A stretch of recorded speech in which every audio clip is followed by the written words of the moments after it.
Welcome to Beer Untapped with Perry Miller, the podcast. I'm joined by Seth. Hey, welcome, guys. Thanks for finding us on the internet. Now, these shows originally aired on Brookings Radio, but now they're all here for your enjoyment. I hope you like it. There you go. Sit back, enjoy the show, relax. Let us know if you want to see anything on future shows. As we said, this comes out live in the Brookings area, but enjoy this archive episode. Beer Untapped with Perry Miller. Welcome to Beer Untapped with Perry Miller. When you make beer, there's a bunch of stuff left over that would otherwise go to waste, and craft brewers seem to be especially conscious of the environment, and that's all connected. Beer Byproducts this week on Beer Untapped. Oh yeah, and the third annual South Dakota Tap Takeover, too. Grain is the prime ingredient in any beer, but you don't really consume the grain itself. You extract the sugars from the grain, leaving the rest behind. In the brewing, what we're really interested in is the sugars and the starches inside of the grain itself. So if we do our job right, we extract, and that's the word that a lot of brewers use, is they extract. We extract all the sugars out and put it in the water that becomes the beer, and we leave behind purposefully proteins and some of the fibers and those materials that is part of the grain, but not the part that we can use in a beer. That is Seth Cook, head brewer and co-owner at Wooden Legs Brewing in Brookings. He says there are uses for that spent grain. The brewers will then either donate this, in some cases sell it, in some cases market it as animal feed. And to be fair, you could actually feed humans on it too. People have made spent grain cookies out of it, or spent grain. I think there was a spent grain bar of soap. I don't know if I'd eat that, but I think there's bread. I've heard of spent grain bread. So what we do here at the pub is we have a relationship with a local farmer who uses it, comes and gets it about every day or every other day that we brew, takes it and feeds it as a supplement to his cattle.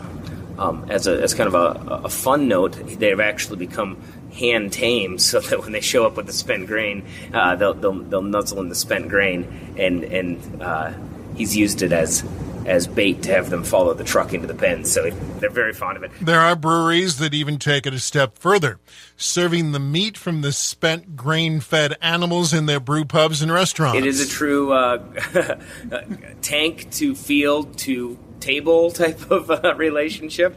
I have had some of the results of the animals having spent grain, and they're perfectly tasty. But the point being is that the spent grain itself has a lot of nutrients left in it. It has a lot of proteins, and I said fibers. We try to get the sugars out, but there's residual sugars in it, and that's what the cows really love. A few brewers have found another use for the spent grain. Some breweries, and this one's really cool. If you look at like Alaskan Brewing Company in Juneau, what they'll do is they have such an efficient system and such a unique way of doing things that they'll actually take the spent grain and use it as a fuel source for heating up some of their other equipment, whether they burn it in a reactor and it helps brew the beer itself, or it makes water hot. We use a lot of hot water, so the more energy that we can get out of what we do, the less energy we have to buy or come from another source.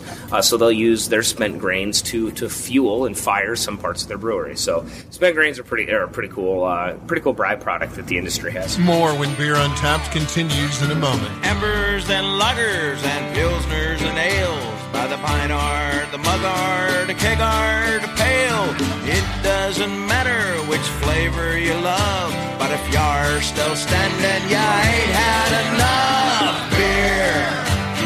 Yeah. Welcome back to Beer Untapped with Perry Miller. This week we're talking brewing byproducts and going green, and also that South Dakota Tap Takeover coming up.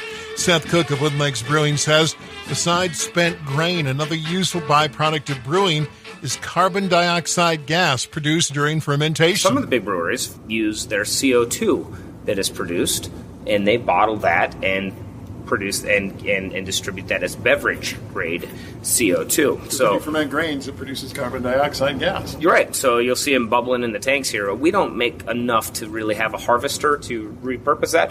But if you look at some of the really big breweries, that's a source of income for them. It's happening naturally anyway. The yeast are going to produce CO2 as they ferment, so they begin capturing that and bottling that. He says many craft brewers try to do things with an eye toward the environment. Brewers attempt to be good stewards of not only their community, but of the global community. Try to make an impact, and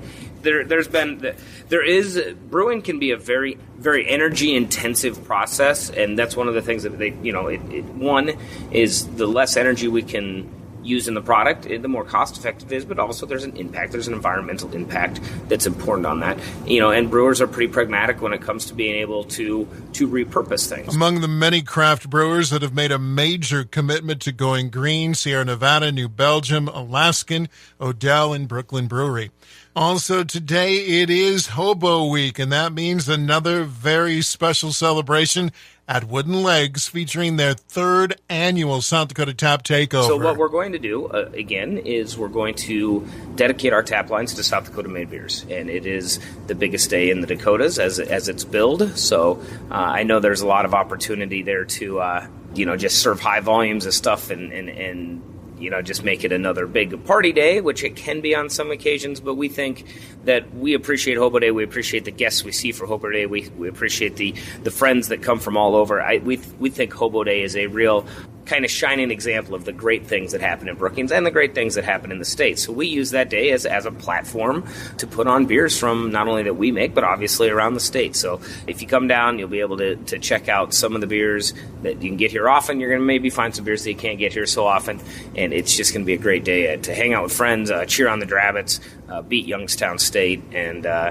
just enjoy the fall atmosphere. The debut of the South Dakota Tap Takeover was, as best we can determine, the first time it was ever done. When we first did it, it was much, much more difficult than it is now. A lot of phone calls. Right, Angela had to literally call, email, and carrier pigeon a couple of the breweries just to get the commitment to that they could bring the kegs to it. And some weren't distributed then. Right. Some. The Knuckle was a good example. They were the first time that we put them on here. So we were a bit desperate even at the first one to make sure all the tap lines were filled. The great thing is in the years that have passed, it's not nearly as difficult. A lot more brewers. A lot more brewers, a lot more varieties, and honestly, we don't even hardly have enough tap lines to accurately represent every brewery anymore. So we're going to do as many as we can. Saturday's celebration also includes the return of a favorite. The famous chili dogs are coming back for the day. The infamous, maybe not famous, but the infamous chili dogs are going to come back for the day. So my homemade chili and big old quarter-pound frankfurters, and it is awesome. That's it for today. Until next time, drink local and drink responsibly. Thank you for listening to this archived edition of Beer Untapped with Perry Miller. Feel free to listen to other episodes, and if there's anything you'd like us to talk about on a future show, please let us know. Thanks again.